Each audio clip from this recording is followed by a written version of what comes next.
भैया पास में सरोवर था, तो गर्मी का समय था, जैसे अब गर्मी पड़ रही, तो ये परिवार के साथ में सरोवर में स्नान करने चला। सरोवर में मस्त हो गया, बिल्कुल मस्त। पत्नियों की पीठ पे पानी डालता है सूर से, बच्चों की नाती नत बहू सब, बहुत बड़ा परिवार है, मस्त हो गया। लेकिन हुआ क्या, अंदर ही अंदर कोई मगर आया और मगर ने हाथी का पांव पकड़ लिया। हाथी को पता चला कि पांव पकड़ लिया है, तो परिवार से कहा, बच्चों से कहा, नाती बेटा से कहा कि देखो मेरा किसी ने पांव पकड़ लिया। अब बच्चे, नाती, बेटा पूंछ पकड़ के, कभी सूंड पकड़ के खींचने लगे, लेकिन भैया कुछ नहीं हो रहा, मगर अंदर ले जाने लगा। कई दिन हो गए, बच्चे बोले कि अब हमारे बस की तो नहीं है, अब देखो हम क्या कर रहे हैं, कोशिश तो बहुत करी पर तुम नहीं छूट रहे, तो देखो हम तो चले। बच्चे चले गए, नाती चले गए, नत बहू चली गई, सब चले गए। अब हाथी रोने लगा। अब हाथी नहीं रह गई, पत्नी यानी हाथी की पत्नी रह गई। अब देव 2-4 दिन और लगी रही, फिर जिन ने बोल दी देखो अब हम हमारे बस की रही नहीं है, हम चले, वो भी चली गई। तब हाथी रोने लगा। अब परमात्मा को याद किया है। किसी ने कहा महाराज, इंसान होकर के मरते समय, विपत्ति के समय इंसान भगवान का नाम नहीं ले सकता, नाम याद ही नहीं रहता, तो एक पशु होकर के भगवान को याद किया। ये बात समझ में नहीं आती।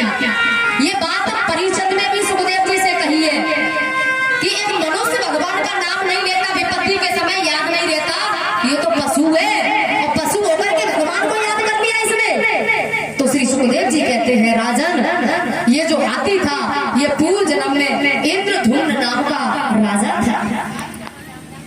लेकिन हुआ ऐसा, ये राजा जरूर था, लेकिन धर्मात्मा राजा था, भगवान का भजन कर रहा था। और ये राजा ऐसा था, त्रकार संध्या दिया करता था, भगवान का ध्यान कर रहा था, संध्या कर रहा था। तो अगस्त मुनि आए, इसकी आंखें बंद थी, भगवान के ध्यान में था।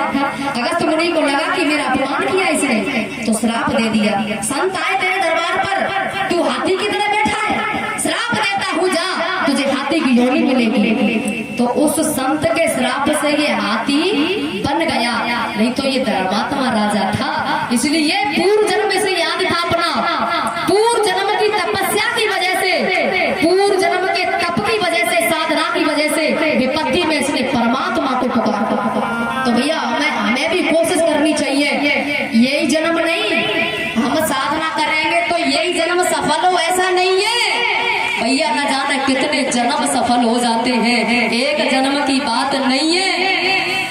ये हमारे शास्त्र प्रमाण दे रहे हैं बार बार, एक जन्म सफल नहीं होता। और भैया अगर मन बुद्धि चित्त तक पहुंची तो फिर जन्म जन्म का ही झंझट मिट जाता है। ये आवागमन, मरण, जन्म, ये सब बंधन ही छूट जाता है यदि हम सच्ची भक्ति करेंगे। फिर क्या है, बोले फिर मोक्ष मिलता है। और भैया मोक्ष मिलने के बाद ये 84 लाख का झंझट ये मिट जाता है। मोक्ष का मतलब डायरेक्ट परमात्मा का धाम, वहां से आना जाना, आवागमन, ये सब बंधन से मुक्त हो जाता है जीव, जैसे परीक्षित को मिला।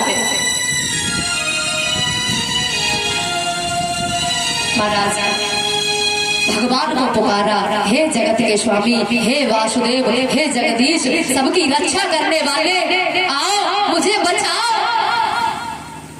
परमात्मा ने देरी नहीं की, क्योंकि पूर्व जन्म का संस्कार तपस्या का फल है। भगवान आए, मगर को मार दिया, हाथी को बचा लिया। भैया ये कथा सबने सुनी है, सब जानते हैं। सारांश ये है कि हम तो सब हाथी हैं।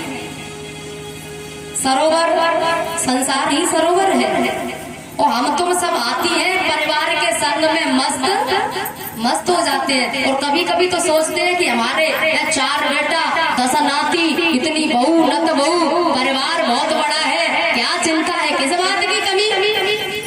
लेकिन कब तक बच्चे बड़ा प्यार करते हैं। आपने कभी देखा हो, नाती बेटा छोटे छोटे जब आएंगे, अगर बिरने कछु सौदा, कछु पैसा तुमते लेनो होए तो बड़े प्यार से बोलेंगे, और महाराज जब ये काल रूपी मगर जब जब पांव पकड़ लेता है ना, तो फिर चलने फिरने की शक्ति खत्म, बीमार पड़ गया। और 60 साल से जो ऊपर के हैं, 60 साल से ऊपर के, ईमानदारी से पूछो क्या कमी है बाबा? बोले बेटा ठीक ठाक है, कोई कमी ना है, वैसे सब ठीक है, पर घोटू के नीचे काम फैले, घोटू के नीचे वैसे फैले देश है तो देखो ठीक ठाक है, कानों सुनाई दे रहे अभी तो खू है, हाँ कोई कमी ना है, वैसे ठीक है, नाती बेटा खू सब है, कोई बात नहीं, लेकिन घोटू के चलो नहीं जा तो पतो नहीं क्या है।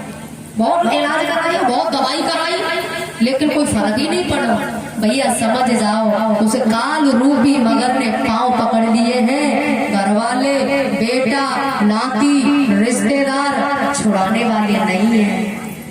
अच्छा, जब बुढ़ा गिर जाता है तो हॉस्पिटल में भर्ती कर दिया।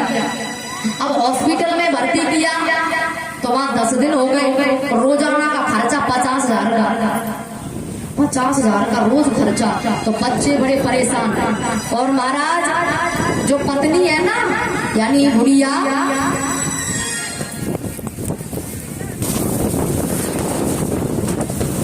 कभी कभी राक्षस लोग भी कथा सुनने के लिए भैया आते, विघन डालने के लिए भी आते हैं। हाँ तो तृणाव्रत जो कि बाल लीला में भगवान भागवत में भी ऐसा वर्णन है, तृणाव्रत बबूरे के रूप में आता है।